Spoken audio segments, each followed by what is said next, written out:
La taxe carbone, c'est la plus efficace et la plus juste des manières de promouvoir l'environnement. Celle-ci affectera plus particulièrement les populations les plus pauvres, les plus vulnérables. On trouve que c'est vraiment une injustice de les atteindre à travers la taxe carbone, alors qu'ils sont les plus mal lotis au départ.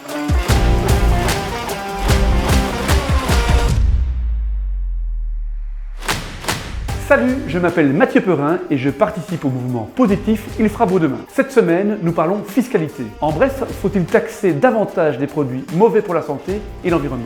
Au cœur de ce débat, la taxe carbone. C'est quoi? Le principe est simple.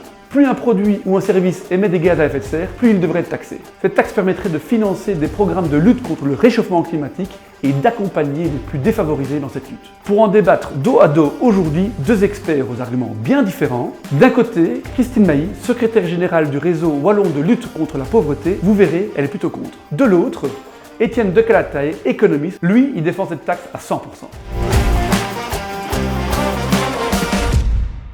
La taxe carbone s'impose parce que l'urgence environnementale est là. Alors bien sûr, pour changer nos comportements, il faudra d'abord pouvoir compter sur notre conscience, sur l'éducation, l'information, la sensibilisation. Mais malheureusement, ça ne suffit pas. C'est trop risqué par rapport à l'enjeu, par rapport au défi. Il faut aussi compter sur le portefeuille, sur la fiscalité, rendre plus cher la pollution, toute forme de pollution, et d'autant plus cher que la pollution est grave. On trouverait peut-être plus sympathique de rendre gratuits les transports en commun, la voiture électrique, que sais-je encore. Mais il n'y a pas l'argent pour cela. L'argent des pouvoirs publics doit servir à autre chose avant de subventionner des voitures électriques. Il nous faudra taxer, et la taxe carbone, c'est la plus efficace et la plus juste des manières de promouvoir l'environnement par le canal de l'intervention des pouvoirs publics. Au réseau wallon de lutte contre la pauvreté, en l'état actuel, on est contre une taxe carbone parce que celle-ci affectera plus particulièrement les populations les plus pauvres, les plus vulnérables, c'est certain. Pourquoi? Parce que ceux-ci, d'une part, aujourd'hui, sous-consomment en fait de tout. Donc j'ai envie de dire qu'ils sont déjà largement participants à l'effort au niveau climatique. Mais le drame, c'est qu'ils sont contraints souvent à habiter dans du logement inadéquat, donc qui effectivement pollue, d'acheter de l'alimentation la moins chère possible, donc industrielle, pour arriver à finir à la fin du mois, et de se déplacer, s'ils se déplacent en voiture, avec une vieille voiture qui va forcément polluer plus que d'autres. On trouve que c'est vraiment une injustice de les atteindre à travers la taxe carbone, alors qu'ils sont les plus mal lotis au départ. De deux choses l'une. Ou bien la taxe carbone parvient à réellement nous faire changer de comportement. Et c'est bingo, c'est ça qu'il faut. Les billets d'avion devenus plus chers, on volera moins. Et puis, il y a peut-être un risque, c'est que ça ne marche pas. On paye la taxe, mais on continue de polluer. Mais alors, ça échoue. Eh bien non, parce qu'alors on a payé la taxe, donc on a collecté de l'argent. Cet argent, il a été payé par celui qui a pollué, donc on a responsabilisé le pollueur. Et cet argent, il ne va pas s'évanouir dans la nature. Avec cet argent, on va pouvoir faire autre chose, isoler les bâtiments publics, que sais-je. Il y aura 1000 manières de dépenser intelligemment cet argent. Et au moins, ces dépenses publiques, elles auront été financées par ceux qui auront pollué. Avant de parler de taxe carbone, on aimerait au moins que l'ensemble de la population ait des revenus qui soient au-dessus du seuil de pauvreté, et on en est encore loin du compte, et qu'on supprime le statut cohabitant qui est terriblement appauvrissant. Ce serait une condition. La deuxième condition, ce serait qu'on réforme la fiscalité radicalement pour que cette fiscalité devienne véritablement juste à tout point de vue dans notre société, et que donc elle permette une répartition qui combatte la pauvreté.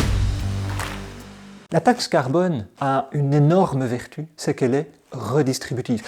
Alors que, pour la plupart de ses détracteurs, c'est bien là son principal problème, c'est qu'elle taxerait de la même manière la personne à haut revenu et la personne à bas revenu. Mais regardons les statistiques, les personnes à haut revenu polluent de 3 à 5 fois plus que les personnes à bas revenu. Même si vous n'avez pas d'argent pour isoler votre maison, même si vous avez beaucoup d'argent pour bien isoler votre maison et acheter une voiture électrique, que sais-je, la personne à bas revenu va payer plus pour sa pollution. La personne à haut revenu va payer plus pour sa pollution. Et cet argent va pouvoir être utilisé par la collectivité pour financer des programmes sociaux ciblés sur les personnes à bas revenus souffrant le plus de cette taxe carbone, ou bien simplement être redistribué à l'ensemble de la population sur une base universelle. Dans les deux cas, on arrive à la même conclusion. La taxe carbone, elle est profondément redistributive. Les défenseurs de la taxe carbone nous répondent souvent « Ne vous tracassez pas, il y aura un système de redistribution financière aux ménages les plus pauvres. » Mais au réseau, justement, on est des défenseurs de politique globale. Politique globale, ça veut dire prendre en considération dès le départ la totalité de la population et donc, dans ce cas-ci, considérer que les réponses sociales sont au service du climat et ne doivent pas être traitées par la suite. La redistribution aux plus pauvres après, il faut bien remarquer que depuis des années dans notre société, les plus pauvres en font les frais et sont souvent les dindons de la farce. L'enjeu climatique est perçu comme un enjeu de moyen long terme, même s'il y a déjà aujourd'hui des urgences, et nous le savons, que ce soit en termes de santé publique chez nous, ou d'îles qui vont disparaître tout prochainement, il nous faut agir dès maintenant. Mais en même temps, la taxe, elle peut être graduelle. La taxe carbone, telle qu'on la conçoit, elle annonce une augmentation progressive de la pression fiscale sur ce qui pollue, à mesure de la pollution, mais elle ne doit pas être forte du premier jour, elle va permettre aux gens de s'inscrire dans la durée. On aura informé le citoyen qui prendra des décisions en fonction de cette taxe, de demain, d'après-demain et de son niveau de dans 10 ans. Au niveau du réseau wallon, on aimerait mieux une réflexion qui serait construite sur des plafonds de consommation sur les ménages, que les ménages qui ont les moyens aient un quota possible de consommation en CO2 et lorsqu'ils dépassent ce quota, qu'ils soient contributeurs de façon plus importante. Ce serait plus équilibré puisqu'on sait que les gens dans la pauvreté polluent moins puisqu'ils consomment, ils sous-consomment de tout en la matière. Ça, ce serait pour nous une perspective. L'autre, évidemment, c'est de travailler sur les entreprises, c'est de travailler sur les avions, c'est de travailler sur les énergies fossiles, etc. Tout ça, pour nous, doit précéder le fait qu'il y ait une taxe carbone générale. La taxe carbone présente un autre avantage extrêmement intéressant, c'est sa neutralité en termes d'importation. Aujourd'hui, avec tout ce qui est dispositifs environnementaux, il y a un grand risque, c'est que nous pénalisions la production chez nous et que nous subventionnons ce qui est fait ailleurs et qui arrive chez nous en n'ayant pas eu à répondre aux mêmes normes sociales, mais aussi environnementales. C'est donc le comble du paradoxe, la taxe environnementale qui encourage à importer des choses produites sans respecter l'environnement et avec le coût de transport en plus. La taxe carbone, elle va taxer de la même manière, sur une juste base, ce qui est produit localement et ce qui est importé en fonction du contenu en pollution.